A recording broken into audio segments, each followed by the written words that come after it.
Գերագույն հրամանատար հիմնադիր նախագահ Լևոն Տեր-Պետրոսյան։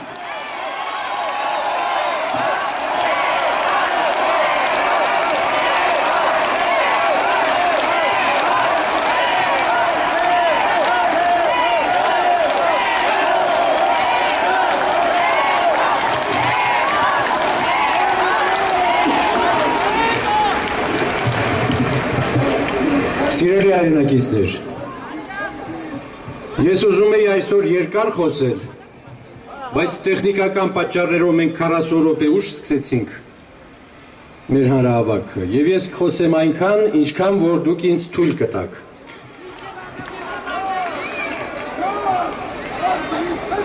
Մենք հիմա ընտրապայքարի մեջ ենք։ Ընտրապայքարը թելադրում է վարքի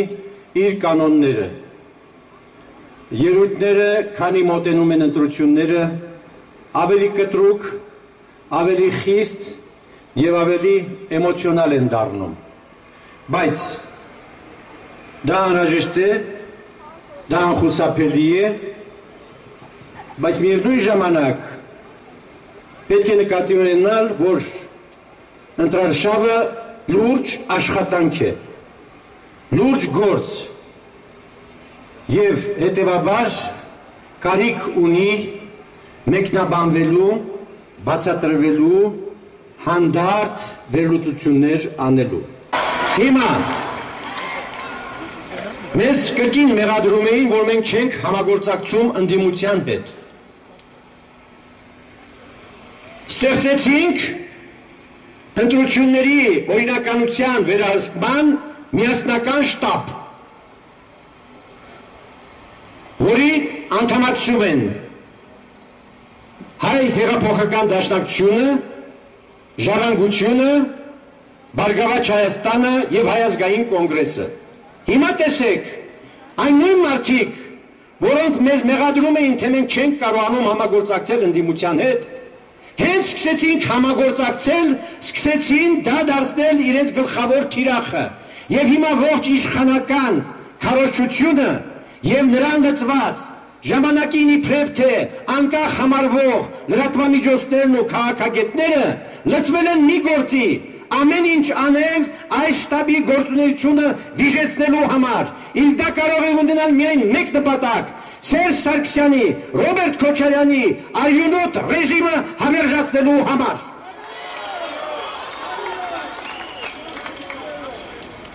Ես չափազանց կարևորում եմ այս միասնական շտաբի գործը։ Լսեք, սրանք այն կուսակցությունները չեն այս 4-ը, որ միավորված են այս շտաբում, որ ժամանակին ամուսնացած են եղել իրար հետ, գուրգուրել են, փայփայել են իրար, ոչ, ժամանակին դաժան պայքարել են իրար դեմ, լուրջ մեղադրանքներ ներկայացրել իրար դեմ, բայց այսօր դրա արժեքը հենց նրանում է, որ հենց այդ կուսակցություններն են միավորվել այս շտաբում, որովհետև բոլորը հասկացել են, որ բավ է, պետք է վերջ տալ ընտրակեղծիքներին եւ անցկացնել Հայաստանում լիապես արդար եւ օրինական ընտրություններ։ Սա է որ նրանց առաջնորդում է։ Հիմա ինչ է տեղի ունենում։ Ես արդեն ասացի, թե ինչպիսի հիմա գլխավոր խնդիրը, իմացեք, այս մեր իշխանությունների, գողերի, ավազակների, բանդիտների, ոչ վարչակազմի եւ նրանց լծված, կրկնում եմ, նրանց սպասարկմանը լծված լրատվամիջոցների, քաղաքագետների գերագույն խնդիրը Ադրբեջանի դեմ տարած հաղթանակից ավելի այս շտաբի կործանումն է, այս շտաբի քայքայումը, որովհետև նրանք զգում են ինչ վտանգ է պարունակում այդ շտաբը։ Տեսեք ինչ է։ Շտաբում ընդգրկված 3 կուսակցություններ, Ժառանգությունը, Դաշնակցությունը եւ Բարգավաճը, բոլոր մակարդակների ընտրական հանձնաժողովներում ունեն մեկական անդամ։ Դուք պատկերացնում եք ամեն հանձնաժողովում 3 հսկիչ։ Դրան գումարած այս 4 կուսակցությունների վստահված անձինք, այսինքն յուրաքանչյուր տեղամասում, յուրաքանչյուր հանձնաժողովում լինելու է 10 հսկիչ, որոնց ներկայությունը այլևս չի կարող թույլ տալ Սերժին, նրա մանկլավիկներին անել այն, ինչ նրանք արել են նախորդ ընտրություններում։ Այսինքն սա ընտրությունների վերահսկման մի չափազանց հուսալի մեխանիզմ է, եւ եթե այս 4 կուսակցությունները անկեղծորեն համագործակցեն այս գործում, Սերժ Սարգսյանը եւ Հանրապետական կուսակցությունը երբեք որևէ ընտրության ժամանակ այլևս չի կարող հաղթել։ Այստեղ մի բացառություն եմ ուզում անել, շտաբը շատ լավ գործում է, արդեն անցել է գործնական աշխատանքի, արդեն սկսել են դիմումներ, բողոքներ գրել կենտրոնական ընտրական հանձնաժողով, արդեն իսկ վերահսկել հիմա իսկ տեղի ունեցող խախտումները ընտրական օրենսգրքի եւ այլն։ Բայց այս շտաբի անդամներից մեկի գործունեությունը կամ վարքը ինձ համար անհասկանալի է։ Լաժարանգությունն է, անկեղծորեն եմ ասում, գուցե կրթությունս չի ներում, ես չեմ հասկանում նրանց պահվածքը։ Եվ քանի որ չեմ հասկանում, զերծ եմ մնում մեկնաբանությունից։ Ում համար դա հասկանալի է, թող նայել մեկնաբանի։ Միայն Ադրբեջանի ռազմական բյուջեն 3 միլիարդ դոլար է։ Հայաստանի ռազմական բյուջեն 300 միլիոն դոլար, 10 անգամ ավելի։ Եվ այս մարդիկ, որոնք թալանել են իրենց երկիրը, պատրաստվում են հաղթել նորից Ադրբեջանին։ Դուք գիտեք, հանրապետական այդպես ճղճղան պատգամավորներ կան, որոնք գիշեր-ցերեկ հոխորտում են, թե պետք եղավ մենք Բաքուն էլ կգրավենք։ Դու ինչով եք գրավելու։ Կամ երբ որ Ղարաբաղը ազատագրվում էր, դուք ուր էիք։ Այսօրվա Հայաստանի իշխանությունների, մեր բոլոր բարձրագույն պետական պաշտոնյաների, պատգամավորների 99%-ը Ղարաբաղի ազատագրական շարժմանը չի մասնակցել։ Եվ այսօր նրանք հոխորտում են, թե մենք կգնանք, չգիտեմ, Ջանջան կգրավենք, Բաքուն կգրավենք, նույնիսկ սահմանն անցան, թող պետք եղավ Իրանը կգրավենք։ Նրանցից մեկն ասաց, այդ երիտ նժդեհական մեկը,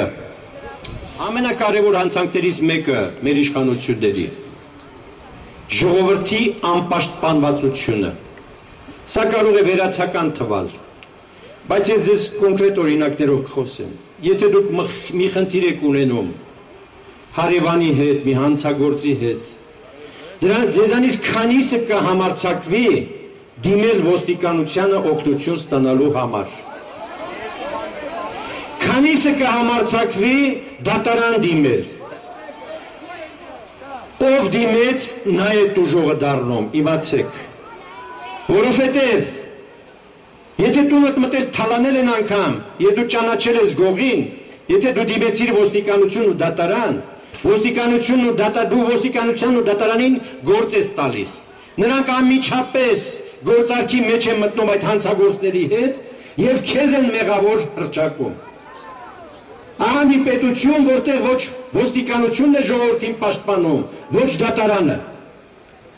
Ինչպիսի պաշտպանվածություն ունի մեր ժողովուրդը, որ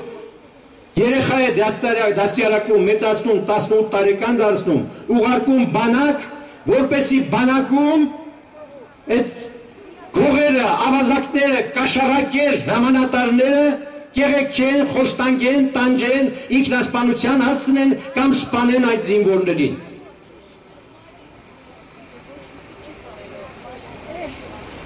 Եթե մեր ժողովուրդը արտագաղթում է, իմ կարծիքով, չգիտեմ, գուցե ես սխալվում եմ, ոչ այնքան սոցիալական ծանր վիճակից, ոչ այնքան գործարարությամբ զբաղվելու անհնարինությունից, որովհետև այնպիսի պայմաններ են ստեղծել, որ որևէ մեկը այսօր գործարարությամբ չի կարող զբաղվել, ամեն ինչ մոնոպոլիզացված է։ Ես վերջերս, չգիտեմ, հանրահավաքներից մեկում մի այսպիսի օրինակ բերեցի,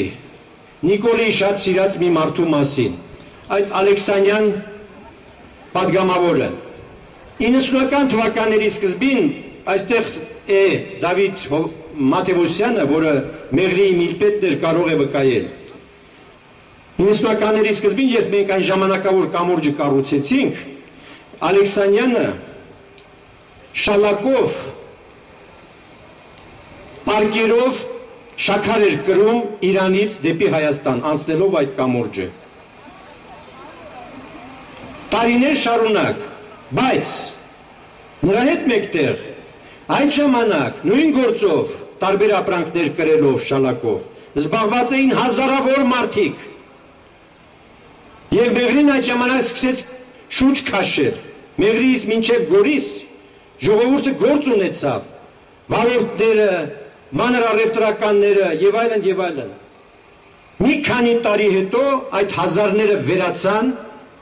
եւ ամբողջ այդ առևտուրը անցավ Ալեքսանյանի ձեռքը, որի մականունը դուք շատ լավ գիտեք ինձնից։ Ուրեմն նույնը տեղի ունեցավ ամբողջ տնտեսության մեջ։ Այսինքն այնտեղ Մեղրիում փաստորեն ստեղծվել էր ազատ առևտրի գոտի։ Իրանցիներն էին անցնում մեր սահմանը, պահեստներ էին վարձել, մեծածախ առևտուր էին դանում, այսինքն դրանից օգտվում մի ամբողջ տարածաշրջան։ Նույնը դրանից հետո տեղի ունեցավ Սադախլոյում։ Սադախլոյի շուկայի շնորհիվ քիչ թե շատ բարեկեցիկ կյանք էին իրենց համար ապահովել հյուսիսային Հայաստանի տասնյակ հազարավոր ընտանիքներ։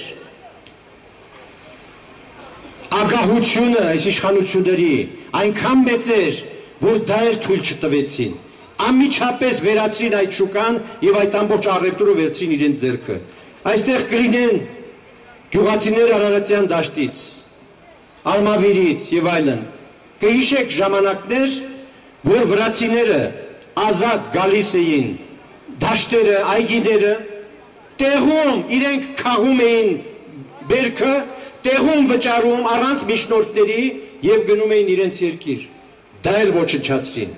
Հիմա Ծիրանի խաղողի արտահանումը նորից ամբողջապես կենտրոնացած է մի քանի մոնոպոլիստի ձեռքում։